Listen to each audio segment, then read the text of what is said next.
You think you're above the rules, huh? Mrs. Thornton's voice sliced through the humid afternoon air like a rusty knife. I had just pulled into my driveway when she stormed up, red-faced, a crumpled paper shaking in her hand. I barely had time to kill the engine before she was at my window. "Get out," she snapped. I pushed open the door, stepping out slowly, deliberately. "Something wrong, Mrs. Thornton?" "Damn right something's wrong." She shoved the paper against my chest. "Another fine. $50. No visible mailbox number. And if you don't fix it by Friday, it doubles. Then triples." She was breathing hard, nostrils flaring. The woman was enjoying this. I took the paper, flicked my eyes over the bold red text, then smiled. Strange. I don't recall my house being the only one without a number. "Don't play games with me, sweetheart." She folded her arms. "This is your last warning before we escalate. And trust me, you don't want that." I tilted my head. "Oh, and what exactly does escalate mean? A strongly worded letter? A mob with pitchforks?" Her lips curled. "Try a lien. On your property. You know what that means, don't you?" I did. It meant a legal nightmare. It meant they could make my life hell, all over a missing number. But what really boiled my blood wasn't the fine itself. It was the hypocrisy. I took a slow step forward, lowering my voice. "Tell me something, Thornton. When's the last time you checked your own damn mailbox?" That threw her. Her eyes flickered, just for a second, and I saw the moment of hesitation like a cornered animal deciding whether to fight or flee. She recovered quickly. "Excuse me?" I pulled my phone from my pocket, tapped the screen, and held it up. The display showed a crystal-clear photo of her own house. More importantly, her own mailbox conspicuously missing its number. I watched the color drain from her face. "Rules are rules, right?" I said. "And according to your own bylaws, that's a violation." She snatched the phone out of my hand, staring at the picture like she could will it into non-existence. Then she turned back to me, voice sharp. "Listen, you little shit." Her eyes burned. "You don't want to pick a fight with me. I run this HOA. I can make your life a goddamn nightmare." I let out a low chuckle. "Oh, Mrs. Thornton, I think you just did me a favor." Her brow furrowed. "What the hell is that supposed to mean?" I pocketed my phone, meeting her glare head-on. "It means I've been documenting everything. Every bullshit fine. Every rule you've bent for yourself, while hammering the rest of us. And now I've got proof." Her fingers twitched. I could practically hear the gears grinding in her head, trying to figure out her next move. "Go ahead," I said. "Find me again. Triple it. Hell, take me to court. But when I'm done, you won't just lose this battle, you'll lose the whole damn war." For the first time, Mrs. Thornton had nothing to say. She turned on her heel and stormed off, heel stabbing into the pavement with every furious step. I exhaled, feeling the tension in my shoulders release, just a fraction. This wasn't over. Not by a long shot. The next morning, I woke up to the sound of hammering. Not the friendly, neighborly kind of hammering. This was aggressive, pissed-off hammering. I threw on a hoodie and stepped outside. There, right in front of my house, 2 HOA goons were nailing a giant orange violation notice to my mailbox post. "Are you fucking serious?" I barked. One of the guys, bald, stocky, with a clipboard tucked under his arm, turned, smirking.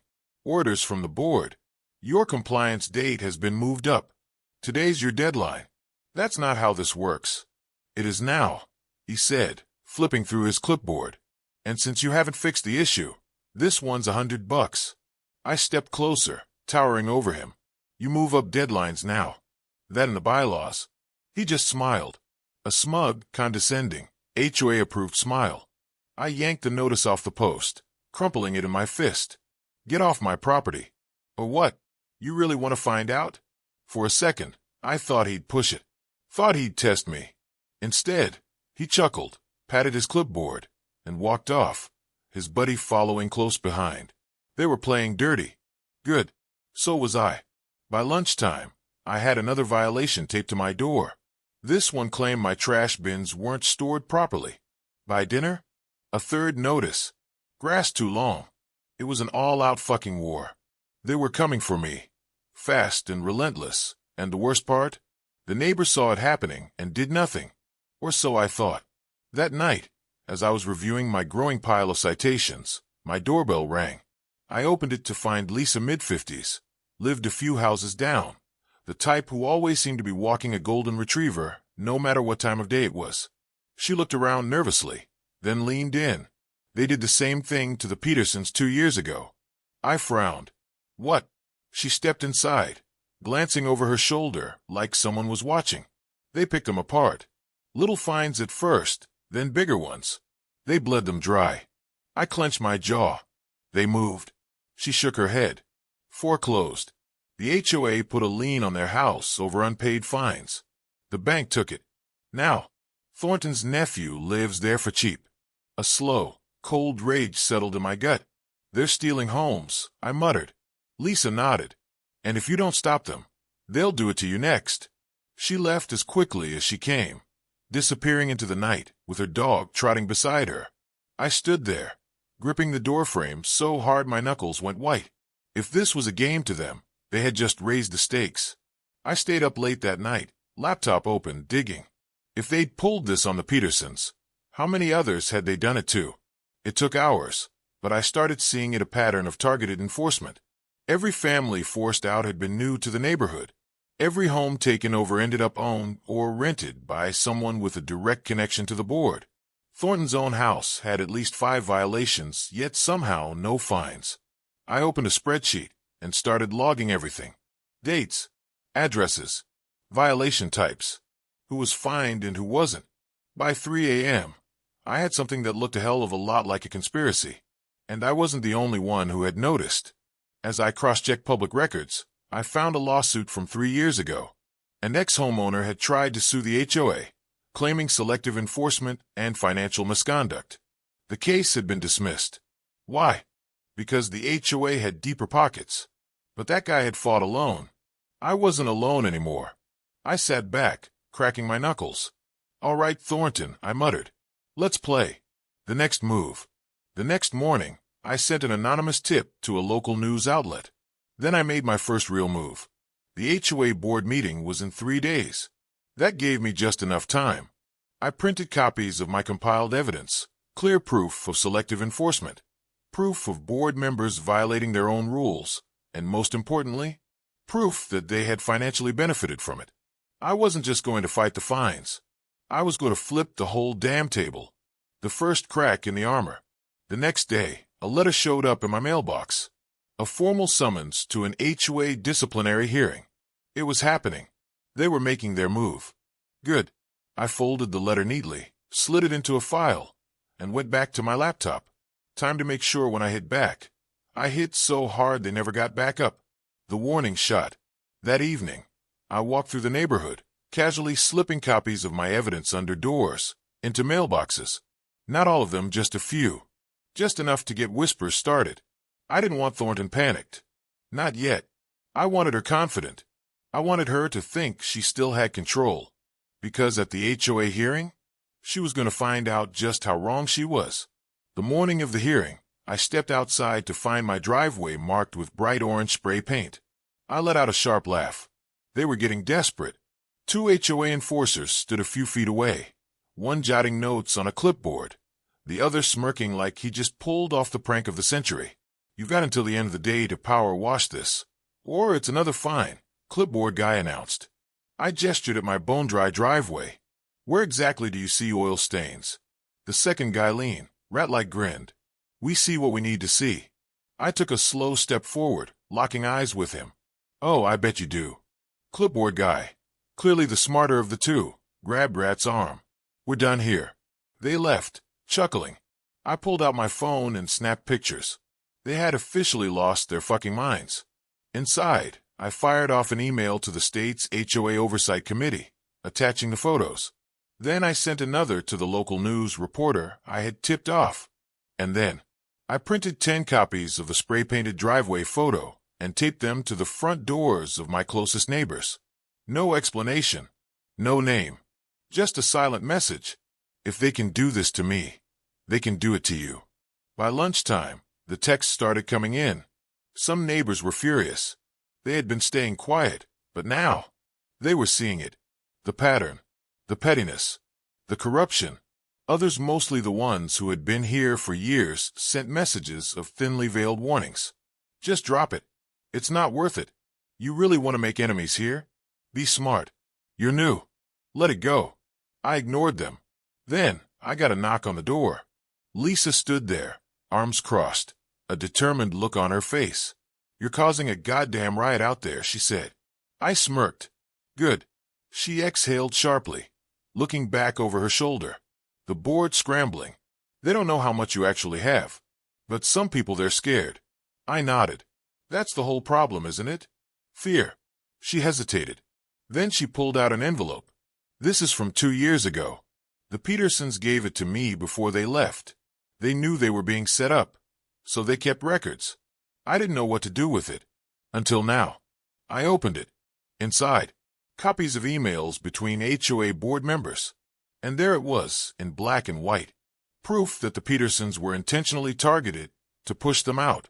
I looked up at Lisa, my grip tightening on the papers. You just gave me the kill shot. That evening, I parked outside the HOA hearing location, a small, stiff-looking community center. The moment I stepped inside, I felt it.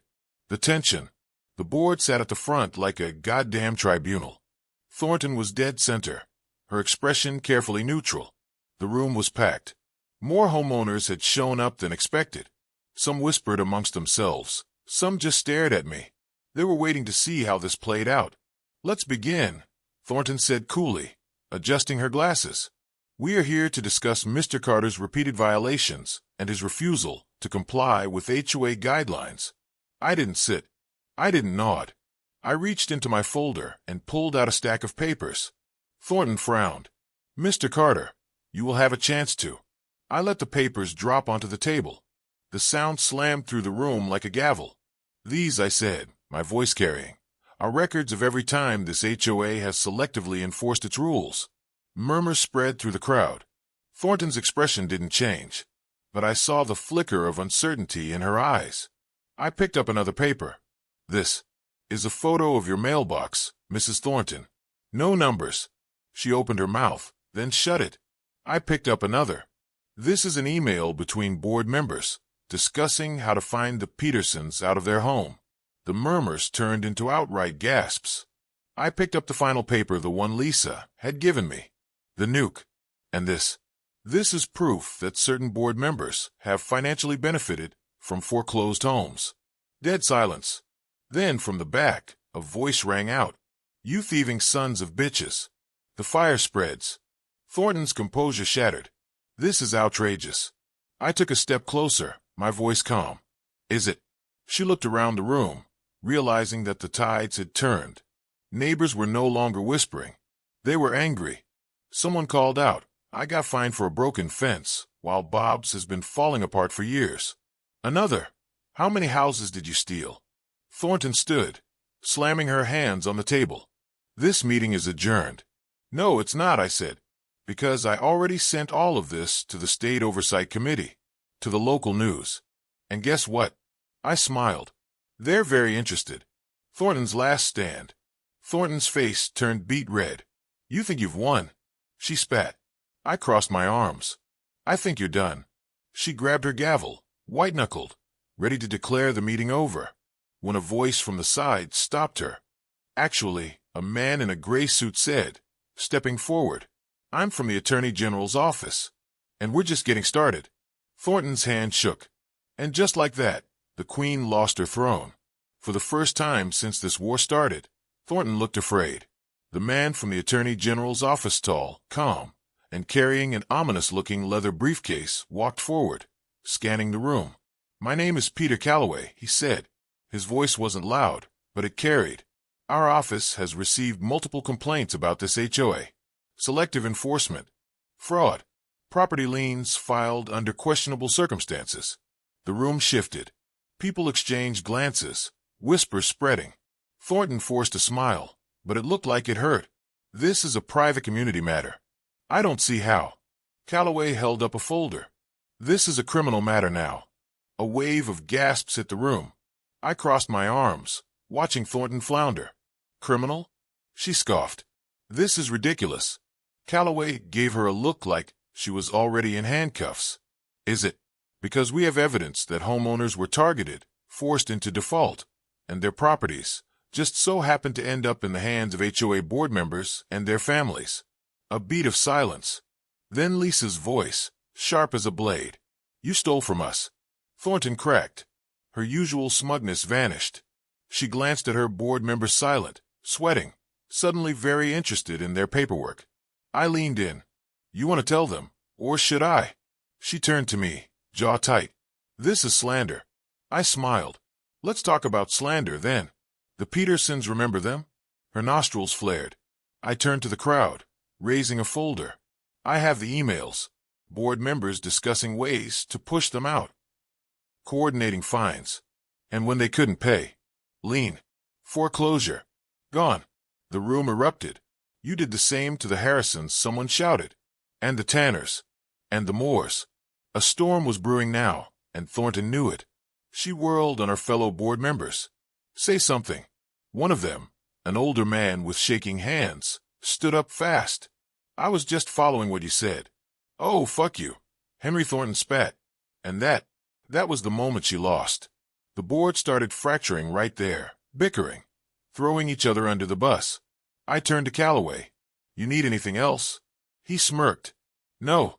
I think this is plenty. And then, in perfect fucking timing, the doors to the community center swung open. In walked a news crew.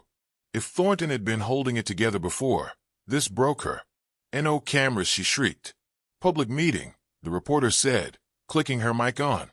And given the allegations, the public should know. Neighbors parted like the Red Sea, letting the cameras through. Thornton turned on me, seething. "This was your plan all along." "Yeah," I said. "And it worked." Click, click, click. Cameras flashed. I glanced at Lisa, who was smiling for the first time in years. "Hey, Lisa," I said. "You still got that petition?" She grinned. "Sure do." She held up a clipboard, stacked with signatures. "This," I said, turning back to Thornton, "is a formal demand to dissolve the board." "You can't," Thornton snapped. "That's not how this works." A younger guy in the crowd, someone I hadn't spoken to before, stepped forward, holding up a copy of the HOA bylaws. "Actually," he said, "it is." Thornton froze. Calloway stepped closer, voice lowering. "You think you're untouchable? You're about to learn otherwise." I watched as the last bit of power drained from her face. The next morning, my mailbox was untouched. No fines. No threats. No orange spray paint. By noon, a sheriff's cruiser was parked outside Thornton's house.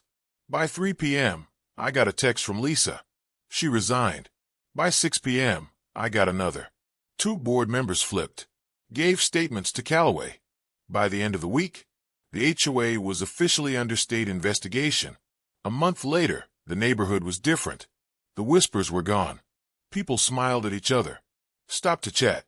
And best of all, the new board, formed by actual homeowners, not power-hungry control freaks, began fixing what the old one had ruined. The stolen homes, being looked at for restitution. The bullshit fines, voided. The bylaws, rewritten to prevent another Thornton from ever rising again.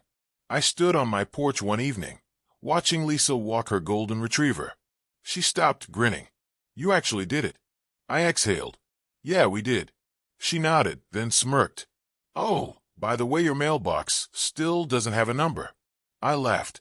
"Guess they'll have to find me." Thornton's house went up for sale 2 weeks later. Word around the neighborhood was that she wasn't just stepping down, she was running. Couldn't handle the pressure. Couldn't take the heat.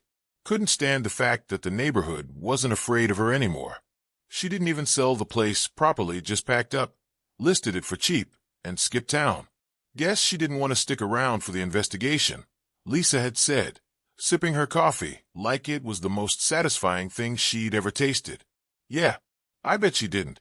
And she wasn't the only one who felt the squeeze. 2 board members resigned within the week, both under the state's microscope. The financial investigation? Oh, that was ugly. Turns out, Thornton and her cronies had been running a full-blown racket. Over $400,000 in fees had been collected over the last decade, most of it unaccounted for. And guess what? Several foreclosed properties had been sold below market value to board members and their families. The state was building cases. The homeowners who had been screwed, considering lawsuits. Thornton had left, but the storm she created was just getting started. For the first time in years, the community had something it hadn't felt in a long, long time. Hope. The new board was elected within a month. Actual homeowners. Actual decent people who didn't want to wield power like a damn guillotine. And me. I got voted in. Unanimously. Guess that makes you the new sheriff. Lisa had joked at the election meeting, winking. Not sure I like that title, I'd muttered. But here's the thing, I didn't want power. I wanted accountability. So the first thing I did? We tore through the HOA's bullshit rules. No more arbitrary fines. No more compliance fees. No more surprise citations for shit that wasn't a real problem. The second thing. We refunded every single unfair fine issued under Thornton's reign. Some people got thousands back. For some, it was life-changing. For others, it was just the principle of it. Either way, it felt damn good. A month later, Lisa and I sat on my porch, watching the sunset over a neighborhood that finally felt like home. Never thought I'd see the day, she murmured. I smirked. Never thought I'd be the one making it happen. She glanced at me. How's it feel? I exhaled, stretching out of my chair. Like I should have charged a consulting fee. Lisa chuckled. Don't tempt me. The whole street owes you a round of drinks at least. I shook my head. Nah, just knowing we don't have to wake up to bullshit fines is enough. She smiled. You gonna stick around on the board? I thought about it. About how I never wanted this fight. But how, once it started, I couldn't walk away. Nah, I said. I'll stay for a bit. Help settle things. Make sure we don't get another Thornton creeping in. But long term, I didn't move here to play politics. Lisa nodded, sipping her coffee. Good, because if you go power mad, I'll be the first one to take you down. I grinned. I'd expect nothing less. A year later, the neighborhood was completely different. The HOA still existed, but it worked for the people now. No more corruption. No more secret meetings. No more tyrants hiding behind rulebooks. And the best part? People weren't afraid anymore. They had their voices back. Their homes. Their fucking dignity. Lisa walked up to me one evening, an envelope in her hand. What's this? I asked. She smirked. Open it. I tore it open. Inside was a printed-out photo of my mailbox with a brand-new number plate. My eyebrows shot up. Did you seriously buy me a mailbox number? Lisa crossed her arms. After everything? You think I was gonna let you be the only asshole without one? I barked out a laugh. Petty as hell. She grinned. You'd expect anything less? I shook my head, staring down at the picture. Yeah, things were finally right.